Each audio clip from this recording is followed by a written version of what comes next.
സത്യപ്രതിജ്ഞ ചടങ്ങിന്റെ അന്ന് തൃഷ വന്നു. അതിനുശേഷം പെട്ടെന്ന് വൈറലായത് ഒരു വീഡിയോ ആണ് ഇത്. எல்லார் தலையிலும் மிளகா அரைச்சிட்டா ட்ரிஷா. ட்ரிஷா நாயகிங்க தலைவிங்க பாரு தோத்தாயா?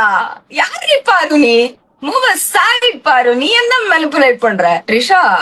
the real deal. எனக்கு இந்த ஒரு விஷயத்துல ட்ரிஷா மேல பயங்கர ஒரு வக்கரமான அட்மிரேஷன். இப்படி இல்லையா இருக்கேடி இது டே ஒன்ல இருந்து நான் அவங்கள அந்த மிஸ்டர்னில பார்க்கும் போதே இவ்வளவு கண்டறாவே ஒரு ஹியூமன் பீயிங் இருக்க முடியுமா? The way she spoke to other models, the way she was touching other models, the way she was speaking to the organizer போனதுக்கு அப்புறம் ஆர்கனைசரை பத்தி மத்த மாடல்ஸ்ட பேசுறது. cheap dirty person she is. ரொம்ப ரொம்ப சீப் கல்ச்சர் பேக்ரவுண்ட் அப்ரிங்கிங். அந்த அம்மாவும் சீப்பு, அவங்க அப்பாவும் சீப்பு. அந்த ഒരു സൈഡ് സൊസൈറ്റിങ്. എന്താണ് ഇവർക്ക് ഇത്രയും പേഴ്സണൽ ഗ്രഡ്ജ് എന്ന് മറ്റേ സാധനം എന്താണെന്ന് അറിയില്ല. എന്താണെങ്കിലും നല്ല രീതിയിലാണ് തൃശ്ശേനെ താറടിക്കുന്നത്. എന്തായാലും സത്യമുണ്ട് അത് ഇതൊക്കെ കാണുമ്പോൾ. നിങ്ങൾ ഈ വീഡിയോ വേണ്ട, അതിൽ പ്രത്യേകിച്ച് ഒന്നുമില്ലല്ലേ, ജസ്റ്റ് ഒരു മല. അങ്ങനെയാണെങ്കിൽ നിങ്ങൾക്ക് തെറ്റി. 100x സൂം ചെയ്ത് നോക്കുന്ന സമയത്ത് ഒരു പുള്ളിപ്പുലി ഇത്രയും നേരം ഇത് ഷൂട്ട് ചെയ്തവനെ നോക്കിക്കൊണ്ട് നിൽക്കുകയായിരുന്നു.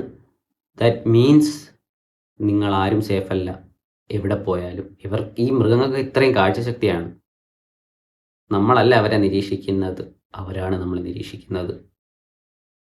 ഇതെന്താ അപരാധം സത്യത്തില്? ഇത് റേച്ചൽ സേഗൽ എന്ന് പറയുന്ന ഒരു അമേരിക്കൻ നടിയാനായിട്ട് ഇവർ അപരാധം എന്ന് പറഞ്ഞാൽ അവരുടെ സിനിമ ഇറങ്ങിയായിരുന്നു. നമ്മുടെ മറ്റേ ഡിസ്നിയുടെ സ്നോ വൈറ്റ് ഇല്ലേ, അതിന്റെ ഒരു പടം പൊട്ടി കടാകം അടപടലം പൊട്ടിയൊരു സിനിമയാണ്. 170 മില്യൺ എന്തോ എടുത്ത് വെച്ച് നഷ്ടം വന്നൊരു സിനിമയാണ്. അതിൽ അവരുടെ ഒരു ആക്ഷൻ ഉണ്ട്, മുഖത്തില്ല മറ്റേ ഇതുകൊണ്ട് ഇങ്ങനെ. അവരെന്താ ഉദ്ദേശിക്കണേ? വെറും കൂതറ. വെറുതെയാണ് ആ സിനിമ ഇത്രയും പൊട്ടിയത്. എനിക്കിത് അറിയില്ലായിരുന്നു.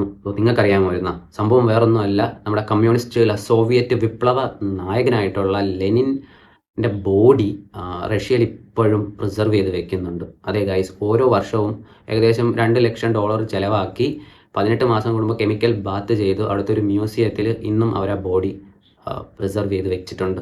അതെ, സംഭവം സത്യത്തിൽ ഇത് ചെയ്യുന്ന എന്തിനാണെന്ന് എനിക്ക് തോന്നിയത്, കാര്യം ആ ബോഡി വേറെ എന്തെങ്കിലും ചെയ്തു കഴിഞ്ഞാൽ അവരുടെ പഴയ സോവിയറ്റ് ലെഗസിയുടെ ആ ഒരു പാസ്റ്റ് അവിടുത്തെ ജനങ്ങൾ മറന്നു പോകാതിരിക്കാൻ വേണ്ടി ആയിരിക്കും അവരത് കറക്റ്റ് ചെയ്യുന്നത്. അല്ലെങ്കിൽ അവിടുത്തെ ഒരു നേതാക്കന്മാരും അത് ചെയ്യേയില്ല. കാര്യം അവരുടെ ആ ഒരു ലെഗസി അതാണല്ലോ. എനിക്ക് അറിഞ്ഞൂടായിരുന്നു. എനിക്ക് കമന്റിൽ നിനക്ക് അറിഞ്ഞൂടായിരുന്നു എടാ ഇത്രയും കൊല്ലം എനിക്ക് അറിഞ്ഞൂടായിരുന്നു. ഇപ്പോഴാണ് അത് കണ്ട് അത്ഭുതപ്പെട്ടത്. അപ്പോൾ നിങ്ങൾ അറിയാത്ത ഫ്രണ്ട്സിന് അയച്ചു കൊടുത്തു. ഗൈസ്, റോഷിനി എന്ന് പറയുന്ന ഒരു ബോളിവുഡ് നടി നമ്മുടെ ഐശ്വര്യ റായിൻ്റെ ഐക്കോണിക് ലുക്ക് കോപ്പി അടിച്ചുള്ള ഡ്രസ്സിംഗ് ആണ്. പക്ഷെ സത്യം പറയാലോ, ഇത് കോപ്പി അടിക്കേണ്ട ആവശ്യമില്ല, ഒരിക്കലും റീക്രിയേറ്റ് ചെയ്യാൻ പറ്റില്ല.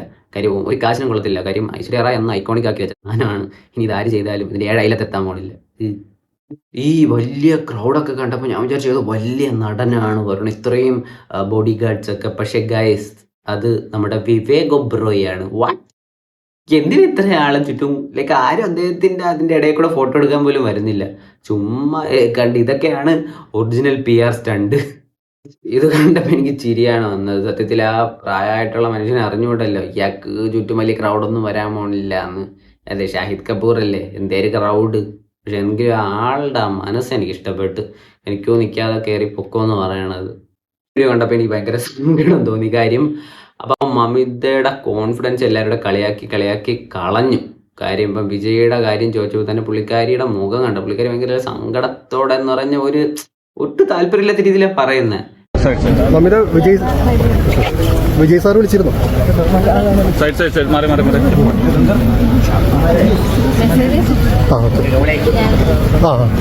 റിപ്ലൈ കിട്ടിയിരുന്നോ?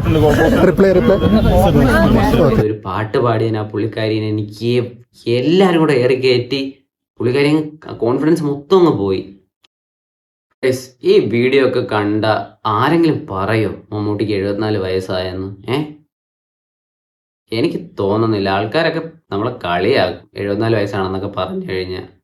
കണ്ടു കഴിഞ്ഞാൽ ഒരു 40 വയസ്സ്. അപ്പോൾ ഈ ബാക്കി 34 വയസ്സ് എവിടെ പോയി? അതെങ്ങോട്ട് പോയി?